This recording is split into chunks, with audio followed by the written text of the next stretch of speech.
I think you're going to like this one, Vicky, because okay. I've just started doing a hypnotherapy diploma, and it's been a few years. It's probably been 15 years since I last studied, and I know you've been studying recently, and you're all like smug now because you're at the other end of your studies. But yeah. I was really noticing things about ADHD that were affecting the way I can study. Oh, go on. What have you noticed? I noticed that basically I've spent like the whole weekend holed away with all this material. We've got books to read. We've got like a whole questionnaire that we have to fill in, and lots of additional materials like, oh, you could read this, you could read this. When I'm given lots and lots of choices of things rather than just listen to this, answer this question, it messes with my head really badly, and I had to really rein myself in and make a full like overview plan of how I was going to attack it before I could even start. Interesting. How did you find when you were studying that there were aspects that affected? Yes, and also I can remember like at school as well when I used to spend all of my revision time making a revision timetable and none of my revision time actually revising. And looking back, I think that's because, like you said, I didn't know what to focus on. So like my textbooks would have literally everything highlighted, and that's not helpful because it's like, and so one of my biggest problems was, well, I don't know what's important. Like I don't know. Yeah, I can't figure out what's important. And so that was an issue when I was a kid at school or revising for exams. And I found that it was kind of similar when I was studying just for my creative writing masters as well. But with that, I really liked the way that they had it all, because they had it all, obviously it was all online, but they had like the syllabus and each thing that you could tick off like as you did it, which for me was like really helpful. Yeah. But the thing that I struggled with was the bigger assignments, because apart from one or two where they were like analyze a couple of authors or, you know, write a proposal or whatever, it was like you can basically write 2.5 words on whatever you want, at which point I would just melt into a puddle on the floor because it was just like whatever you want is too big. Don't give me that much choice. and so I would have to, like, I would spend the majority of my time not doing anything at all, and then I would do the whole thing within like 2 days before the deadline. But then I would feel, I would have some urgency, but then I would also feel like I was doing it wrong because other people in my course would be like, oh yeah, I've done the first draft and I'm spending all this time editing. I'm doing all of this, and I'd be like, I've just banged this out and then spell checked it, and then I've got like a really good mark. And it just made me feel like, I don't know, it made me feel like a fraud. But then I realized that I was doing a lot of it in my head before it ever got as far as the paper. Yeah. So that was, for me, with the studying, that was really interesting as well. It's like I simply don't work the same way that a lot of people do, like with lots and lots of drafts on paper. It's like lots of drafts in my head, and then it gets onto paper. Right. Yeah. Do you notice, have you ever struggled with perfectionism in the past? Oh God, every single day. Like every second of every single day. Yeah, because that's something that apparently is quite common in ADHD and the perfectionism can lead to procrastination over things. Yeah. So do you think that's why you've like gone down the rabbit hole of like, I've got to make this perfect plan? Do you know what? I didn't even need it to be a perfect plan. I think I've got a little bit more self-awareness in that I just needed to. I felt like I was catching butterflies in a room and like pinning them down to a board. That's what it felt like. It's like all this stuff. I need to know this and this and this and this, and I just needed to. Because it wasn't even a study schedule to say exactly when I'm going to do things. It was more, right, what do I need to, which videos do I need to watch? So like, you know, you said you were given a thing to tick off. It's like, I will know I've succeeded when I've ticked off all these things that I need to be aware of. Did they not give you like an overview like that then?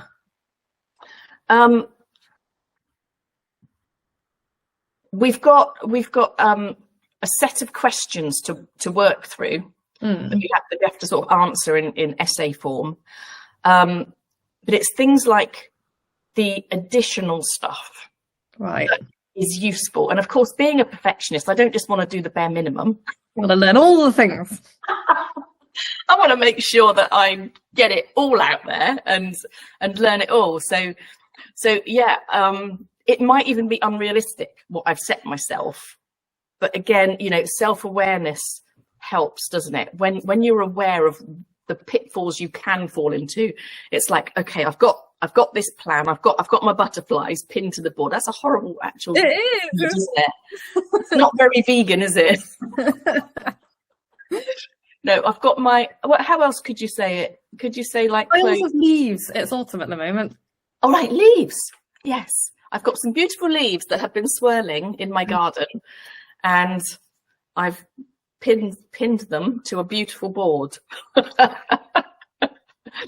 And yeah, that process of going through everything I need to do, or the ideal is has been really helpful, and I felt very settled afterwards. It's like, and I'm doing some traveling this week, and if I hadn't done that little plan, I might have been all over the place thinking, what can I read on the plane, that kind of thing. But it's like, no, I'm going to read this section of this book first, and just it gives me a little bit of structure.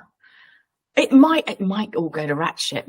It might do, but well, it might. But like, you've got like a North Star now, haven't you, to guide you? And it's like, so this is kind of what I do with, because I had that done for me with the MA, which was really nice. Still felt overwhelming, but that's fine. But like, I'm putting together a launch for a workshop that I'm doing at the end of October. I don't know when this is going out, like in 2 weeks for people who are listening, like whoever when they're listening.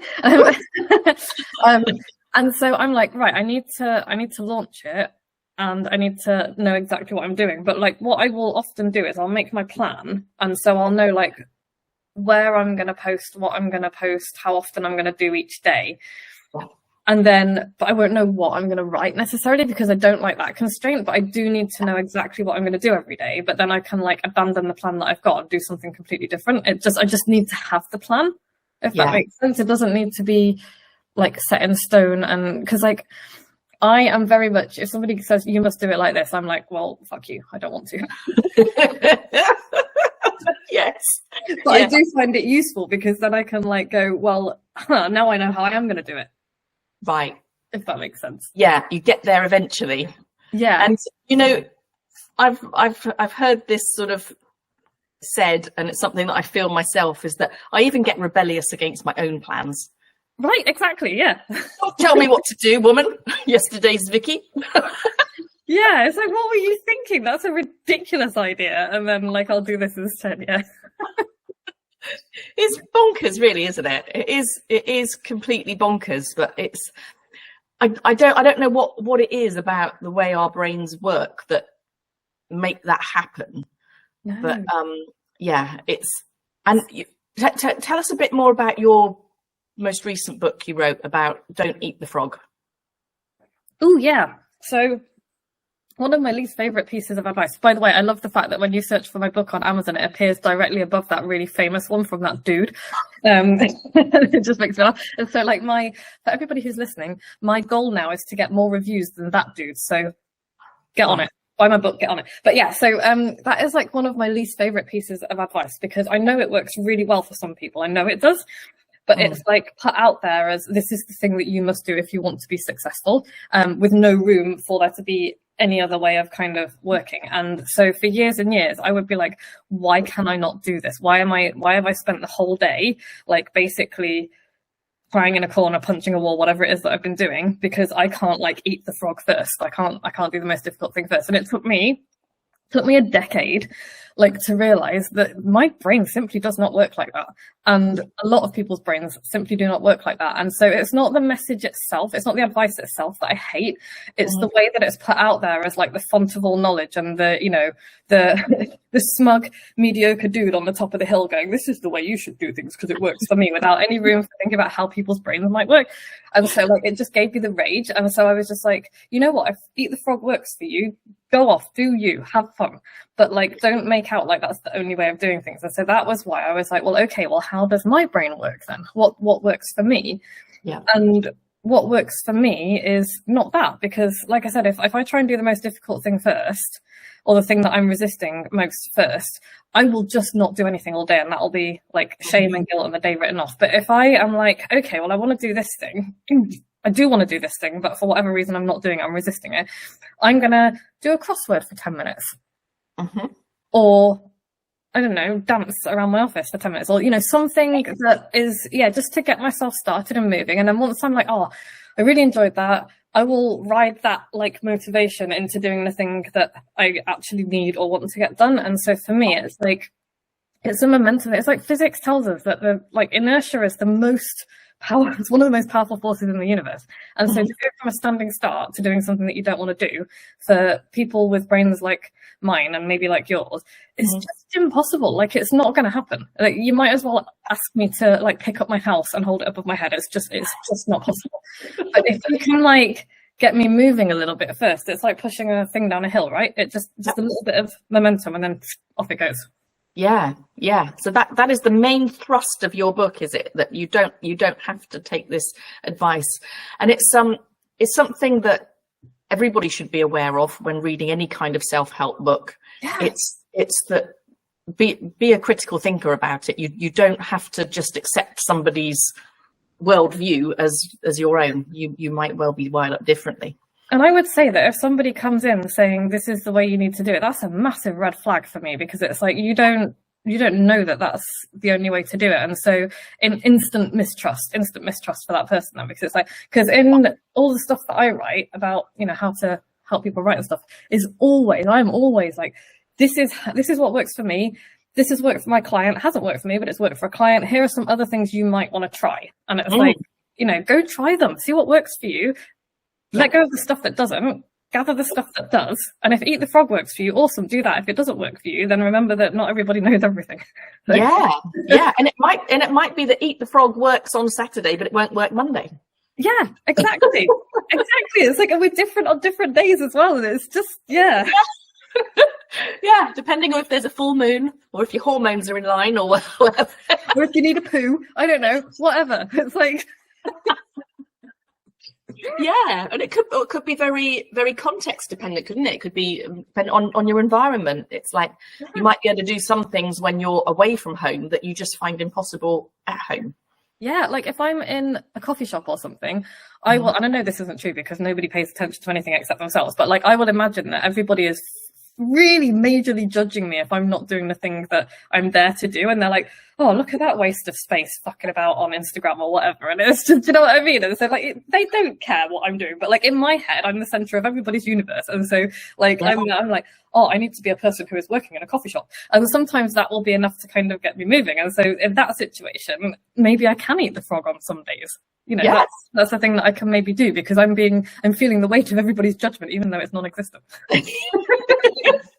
It is weird what we can do to ourselves in our heads, isn't it? And it's one thing I'm learning about, you know, during my hypnosis diploma, is the power of our imagination to either make us do things or make us not do things.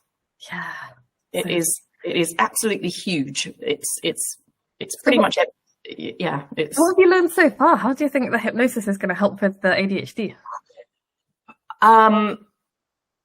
I've yet to actually find how it's going to affect my ADHD. I asked the tutor immediately, can this help people with ADHD? And he came back with the wonderful response of, it depends, really. You know, it depends how ADHD affects you and what processes you use and all that kind of thing. I will be first to share when something does actually really land with me. But I've had to unlearn some things as well. He's very much an evidence-based hypnotherapist. And he has readily admitted that he wrote a book that he's told us not to read anymore because his thinking's moved on, and he doesn't actually subscribe to a school of thought anymore. Particularly, this is something I've had to unlearn. This process, this concept of your unconscious and your conscious minds being separate, and the unconscious being like an iceberg underneath the tip of the conscious iceberg. He said, there is no evidence to suggest that your mind actually exists in this way. Oh, really? Yeah. Oh. And I'm like, okay, because I've been using that metaphor. He said you can use it as a metaphor, but it's not something that is a truth. It's not cast in stone. It's not, your thoughts are not things. Okay, thoughts exist. Or thoughts are brought back to your mind, or memories are brought up through a system of coding. Your memories are coded in your brain. They don't sit like little books on a shelf. Yeah, and every time you bring back a memory, it's slightly different than the time before. So you're sort of like remembering a memory, and that's how you get distortions and all that sort of thing. And that's why eyewitness accounts terrify me. Like, the reliance on eyewitness accounts in court absolutely terrifies me. Yeah, exactly. So I'm having to. He said at the start of the diploma, you have to go into it with a child's mind and be prepared to unlearn things. And I'm going to have to go to clients and say, that thing I told you, actually, now I've revisited it, it's probably not true. But that's really cool, because that means that you're learning new stuff and letting go of old stuff. And that's why I really like the sound of your tutor, because he's like, I wrote this book, I don't believe that anymore. And I'm like, that's awesome, because it means that you've grown and changed. Yes. And are big enough to admit it, because how many people will die on a hill that is wrong because they don't want to admit that it's different. God, yeah. Can you imagine the guy who wrote Don't Eat the Frog reading your book and then said, actually, don't read mine anymore, read Vicky's? I can't imagine he would ever do that, but I think he should. If you're listening to this, that dude whose name I've forgotten, I'm terribly sorry, then thanks, do that. Yeah, but I love that, like you said, I love that approach to life, is that be prepared to unlearn things. Yeah. And learn, because I'm prepared to unlearn everything I know about ADHD. I'm obviously learning about it now, but in a few years' time it might be proven as bunkum, and I'm going to have to move on from that. So it's a really interesting process going through this and learning, because what he does is he's given us various different models. He's teaching us all about the different models of hypnotherapy.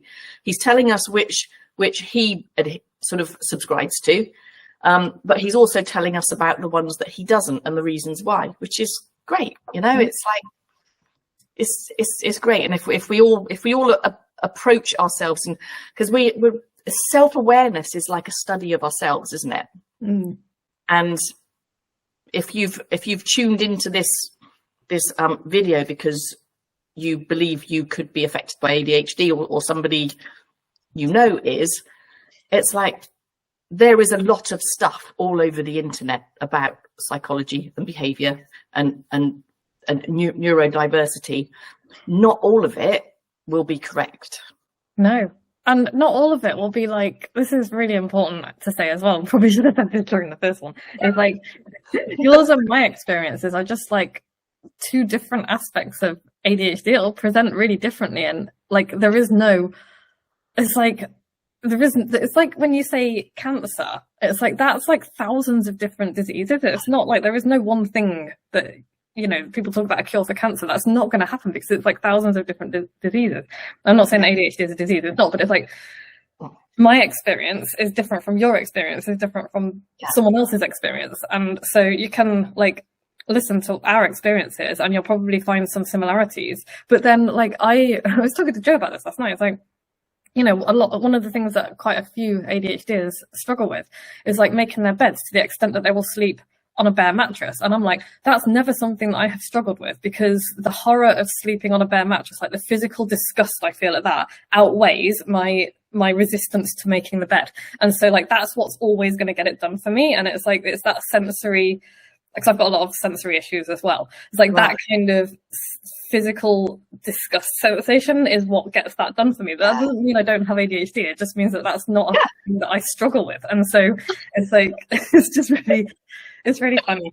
No, it's just reminding me of my own bed stuff. It's like I can't get into an unmade bed, even if I make it 30 seconds before I get into it. I do that as well. Yeah, and it's like it will be 30 seconds before I get into it as well, because like I don't, and this is like, okay, here is another thing that I'm going to be like judgy McJudge face. I found out the other day how often like most adults change their bed sheets, and I am disgusted with the UK. Like if you're watching this, the chances are I'm disgusted with you.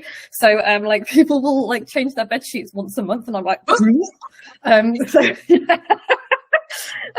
And like we do ours once a week. But like I can't make my bed like first thing in the morning, because then it needs airing. I'll open it out and I'll leave it all day to air out, and then I'll come to bed like last thing at night and I'll make the bed all nice and neat, and then I'll get into it. Oh my God. Do you know what? We are like bed twins, because I never put the duvet straight over in the morning. It's always folded back nicely. Yeah, because otherwise it'll trap all like the sweaty night farts, and you don't want these trapped into your duvet. Sweaty night farts. That is going to be the title of this video. Trapping sweaty night farts. But you know, again, that is the power of your imagination to make you want to pull back that sheet. It's yeah. You don't want to get into sweaty night farts that evening, do you? And so unless like you're suffering from debilitating depression, because I know that stops you from doing things, I am judgy McJudge face when it comes to shit like that. It's just like, also wash your towels more often, people. Oh, don't wait till they smell like biscuits. Oh my God. Why do you smell like biscuits? Have you ever noticed that if you smell somebody's like dirty towels, it's like, oh, digestives. Is that just me? I'm gonna go around. No, the thing is though, I have a really strong disgust. Like last night we had friends round to play Dungeons and Dragons because we're giant nerds, but we always have like the snack bags, and so like we've just had a massive roast dinner and an apple crumble, and then we get the snacks out because we're disgusting pigs. And so like one of her friends had brought these, like last week she had chocolate covered pretzels, which are amazing because like chocolate and salt is great. This week, white fudge covered pretzels, and like I picked one up and sniffed it and it smelled like vomit. And so like my reflex reaction was like, I just turned around and like slammed it into the bin, and everyone was like, that's such a waste. And I'm like, it smells like sick. Like I'm not putting that in my mouth. And so like, I am not going to go around sniffing people's towels because I will absolutely vomit on them if they smell like this. Well, you will. It's just not nice, is it? No, but you're right. Linens. Come on, people. Linens and towels. Yeah. Wash them. It doesn't take much effort to put things in a washing machine these days, does it? But I also know that there are going to be people with ADHD watching this going, fuck you, bitches. This is something that I really, really struggle with. And so, like, I also am going to extend that grace to people. But, like, my personal, how I get it done is that, like, my physical disgust, like, is for me to, is like, but, you know, if you're watching this and you don't have ADHD, there's no excuse. And if you do have ADHD, I encourage you. Oh, okay, maybe we can help people. I know that's not what we're talking about, but like, how can we, I don't know, can we give people any tips for like how to do that kind of personal hygiene stuff that I know that a lot of people really struggle with? I don't know.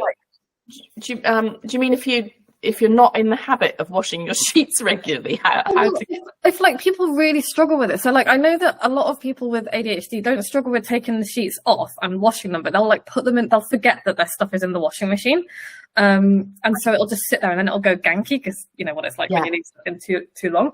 And you know, from a similar point, this is like we've been laughing, but like literally no judgment from me, because one of the things that I will do, like there is at the moment a pile of clothes up to my knees on the floor. Wardrobe? No, not even in the wardrobe, just on the floor, outside the wardrobe, that I have walked past now for 4 weeks and done nothing with, because I can't bear it. Like I can't bring myself to do it. And so like that is my thing that I struggle with. I don't struggle with the laundry, but I do struggle with just fucking piles of clothes on the floor.